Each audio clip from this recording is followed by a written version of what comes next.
بسم اللہ الرحمن الرحیم۔ شروع کرتا ہوں اللہ کے نام کے ساتھ جو بڑا مہربان اور نہایت کرم والا ہے۔ حضرت امام مالک اور تہمت کا واقعہ۔ عید کا دن تھا، ہر طرف چہل پہل تھی، لوگ عمدہ لباس پہنے عید کی نماز ادا کرنے کے بعد اپنے گھروں کی طرف رواں تھے۔ لیکن ایک نوجوان ایسا بھی تھا جس کے قدم اپنے گھر کی بجائے کسی اور سمت میں اٹھ رہے تھے۔ یہ بات نہیں تھی کہ وہ نوجوان اپنے گھر والوں سے خفا تھا یا اسے کسی دوست یا کسی رشتہ دار سے ملنا تھا، بلکہ وہ نوجوان ایک بہت بڑے مالک کے مکان پر جا کر رک گیا۔ نوجوان نے دروازے پر دستک دی اور اجازت ملنے پر اندر داخل ہو گیا۔ بہت بڑے عالم نے نوجوان سے پوچھا، تم عید کی نماز پڑھ کر گھر نہیں گئے؟ جی نہیں۔ کچھ کھا لو؟ جی اس کی ضرورت نہیں ہے۔ پھر کیا ارادہ ہے؟ حدیث بیان فرمائیں۔ یہ سن کر بزرگ عالم نے اس نوجوان کو کتاب لانے کا حکم دیا۔ نوجوان کتاب نکال کر لایا۔ بزرگ نے 40 حدیثیں بیان کی۔ نوجوان نے کہا اور ارشاد فرمایا، یہی کافی ہے۔ بزرگ نے فرمایا، اگر تم یہ حدیثیں یاد کر لو گے تو تمہارا شمار حفاظ یعنی حافظوں میں ہوگا۔ میں نے یاد کر لی ہیں۔ نوجوان نے انکشاف کیا۔ بزرگ نے نوجوان کے ہاتھ سے کتاب لے لی اور فرمایا، بیان کرو۔ نوجوان نے وہ تمام 40 حدیثیں لفظ بے لفظ بیان کر دی جو ابھی چند لمحوں قبل بزرگ نے اس کے سامنے بیان کی تھی۔ بزرگ کے لبوں کو جب بھی حرکت ہوئی، انہوں نے فرمایا، جاؤ تم اب حدیث کے زبردست فقیہ ہو۔ یہ نوجوان تھے مالک بن انس، جو آگے چل کر امام مالک کہلائے، اور وہ بزرگ تھے امام ابن صاحب الزہرگی، جن کے علم کے اصول کے لیے امام مالک نے یہ بھی گوارا نہ کیا۔ خود امام مالک کے کہنے کے مطابق میں نے سوچا کہ آج ایسا دن ہے کہ امام ابن صاحب ضرور فارغ ہوں گے، اسی لیے ان کے پاس چلا گیا۔ امام مالک اور امام ابن سیرین کا زمانہ ایک ہے۔ مدینہ منورہ کی محبت آپ کے رگو ریشوں میں سمائی ہوئی تھی۔ آپ کو مدینہ منورہ کی مٹی کے ایک ذرے ذرے سے محبت تھی، اور تمنا یہ تھی کہ کسی طرح مدینے کی زمین میں ہی دفن ہو جاؤں۔ اس کی وجہ سے مدینہ منورہ سے باہر نہیں جاتے تھے۔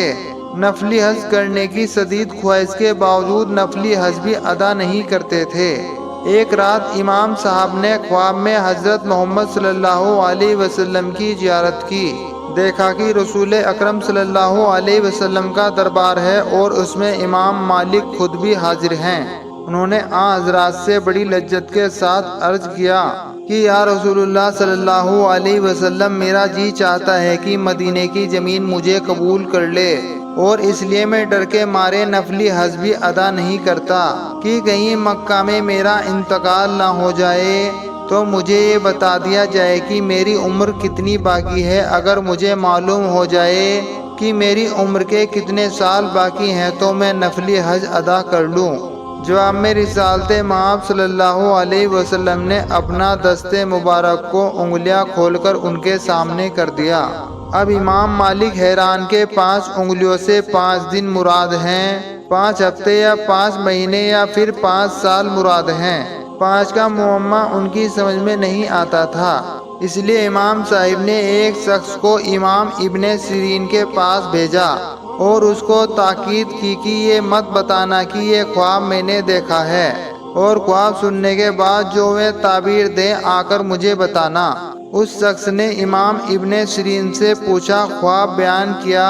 امام صاحب نے خواب سن کر پوچھا، یہ خواب کس نے دیکھا ہے؟ عام آدمی یہ خواب نہیں دیکھ سکتا، یہ خواب کسی بڑے عالم نے دیکھا ہے، اور مدینے میں تو اس وقت امام مالک سے بڑا کوئی عالم نہیں ہے، کیا یہ انہوں نے دیکھا ہے؟ اس شخص نے کہا کہ مجھے نام بتانے کی اجازت نہیں ہے۔ امام صاحب نے فرمایا، واپس جاؤ اور اجازت لے کر آؤ، نام بتاؤ گے تو تب میں تعبیر بتاؤں گا۔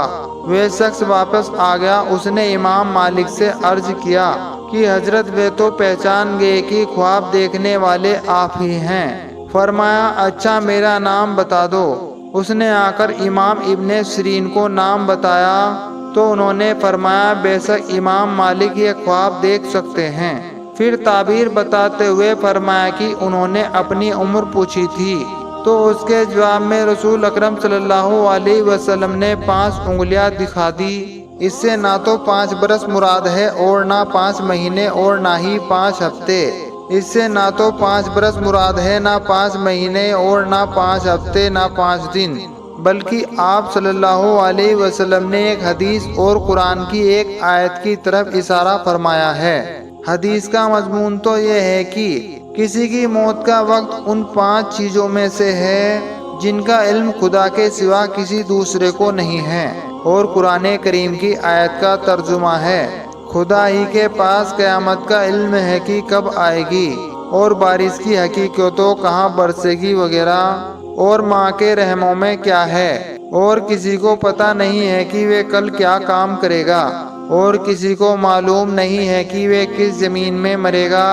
امام مالک کو علمی تعبیر دی گئی، اور کیونکہ اس تعبیر کا تعلق علم سے ہے، اس لیے اعلیٰ حضرات صلی اللہ علیہ وسلم یہ جواب کسی عالم ہی کو دے سکتے تھے۔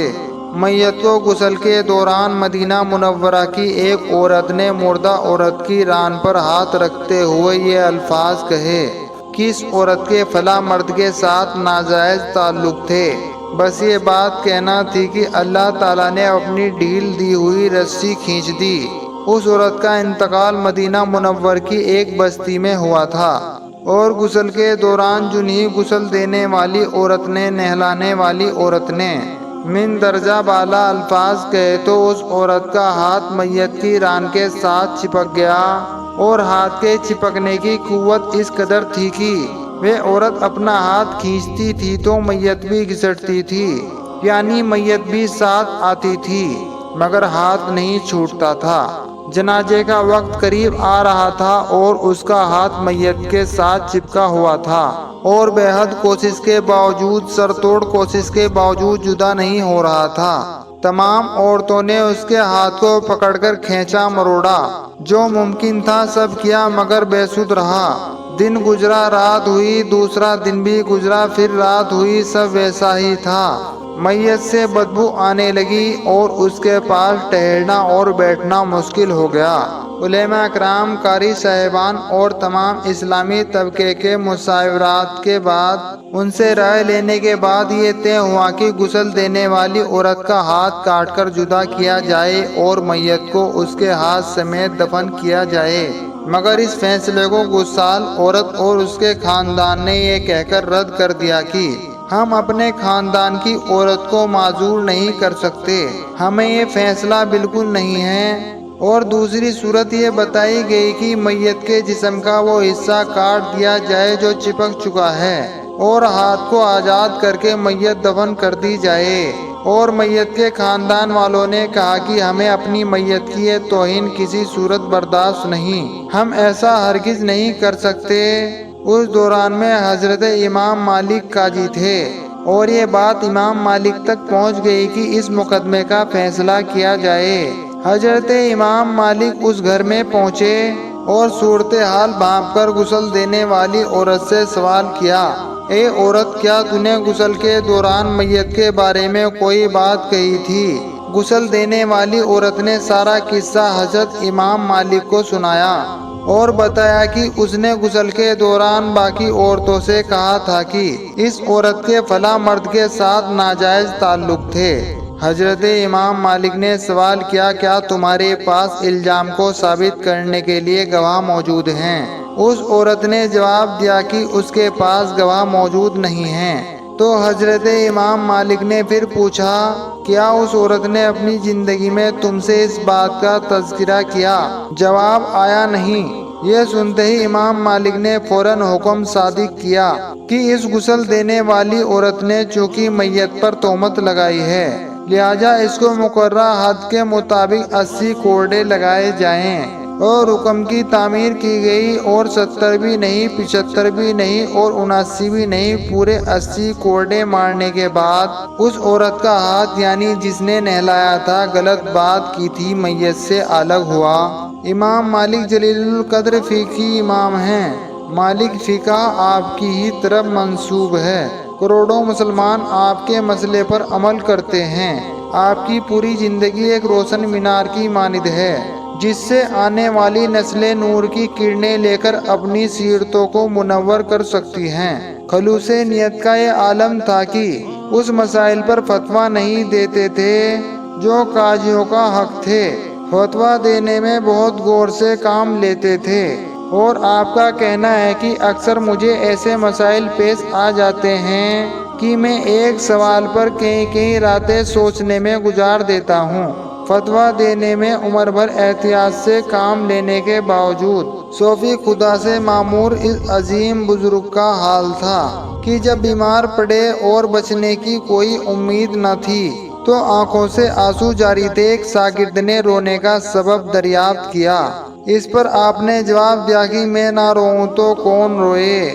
ایک کاش مجھے میری ہر قیاسی فتوے کے بدلے ایک کوڑا مارا جاتا اور میں فتویٰ نہ دیتا۔ یہی الفاظ ادا کرتے ہوئے سفر آخرت پر روانہ ہو گئے۔ امام مالک کی حق گوئی، فراخ دلی اور عفو درگزر کے واقعات تاریخ اسلام میں درخواستہ ستاروں کی طرح جگمگا رہے ہیں۔ جب آپ نے جبراً دلوائی گئی طلاق کے خلاف فتویٰ دیا تو خلیفہ منصور کے چاچا جاد بھائی جعفر نے، جو مدینے کے حاکم تھے، آپ سے کہا کہ آپ ایسا فتویٰ نہ دیں کیونکہ لوگ اس فتوے کی روشنی میں منصور کی بیعت کو جبری قرار دے رہے ہیں۔ یعنی امام صاحب کے فتوے سے یہ اصول اخذ کیا گیا ہے کہ جبر کے ذریعے کروایا گیا ہر کام ناجائز ہے۔ چونکہ منصور نے جبر کے ذریعے بیعت لی ہے چنانچہ بیعت ناجائز ہے۔ تب بھی امام مالک جبری طلاق کے خلاف فتویٰ دیتے رہے۔ جعفر نے امام صاحب کو 70 کوڑے لگوائے۔ آپ کی پیٹھ خون سے بھر گئی، دونوں ہاتھ مونڈوں سے اتر گئے۔ پھر جعفر نے آپ کو اونٹ پر بٹھایا اور شہر میں گھمایا۔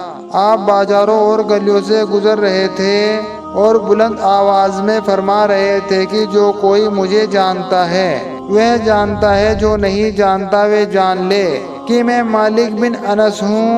میں مالک بن انس ہوں، فتویٰ دیتا ہوں کہ جبری طلاق درست نہیں۔ امام مالک نے 117 ہجری مطابق 375 عیسوی میں دسر و تدریس کی مسند سنبھالی۔ ربیع الاول 179 ہجری مطابق 795 عیسوی میں آپ کا انتقال ہوا۔ اس طرح 62 سال تک ایک امت کو علم و حکمت کے خزانے سے مالا مال کرنے کے بعد مدینے کا امام مدینے کی خاک میں جا بسا۔ وفات کے وقت آپ کی عمر 86 سال تھی۔ آپ کی تدفین جنت البقیع میں ہوئی۔ اللہ تعالی ہم سب کو نیک عمل کرنے کی توفیق عطا فرمائے، آمین۔ ویڈیو اچھی لگنے کی صورت میں ویڈیو کو زیادہ سے زیادہ شیئر کریں، لائک کریں اور چینل کو سبسکرائب بھی کر دیں۔ السلام علیکم ورحمۃ اللہ وبرکاتہ۔